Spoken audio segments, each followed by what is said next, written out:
sorry kung nakapagsinungaling ako sa'yo kanina tungkol dun sa messages. Kung hindi kita nasunod, I'm sorry. Sana, paano ba? Mamimiss kita. Pag hindi na tayong magkausap sa Skype, mamimiss kita.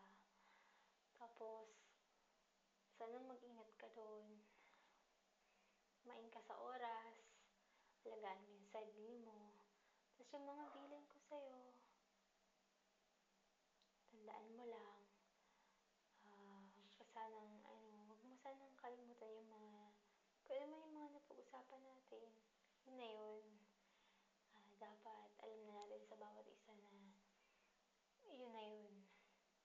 Wala nang maraming tanong-tanong, wala nang no more questions. Okay ba yun? Tsaka pag nasa biyahe ka na, pag nandun na kayo sa Thailand, ingat ka, tapos matulog ka na lang ng maaga. Tapos panoorin mo na lang yung mga videos natin na ginawa para hindi ka masyadong malungkot. Tapos huwag ka na lang malungkot, Han. Pwede ba?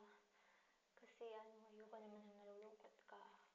Pwede nga lang na magkasama na lang tayo. Bakit hindi, diba?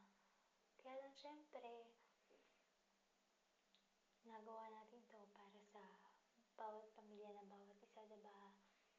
So, Han, basta, isipin mo lang na, mahal na mahal kita. Tapos, lagi kitang namimiss.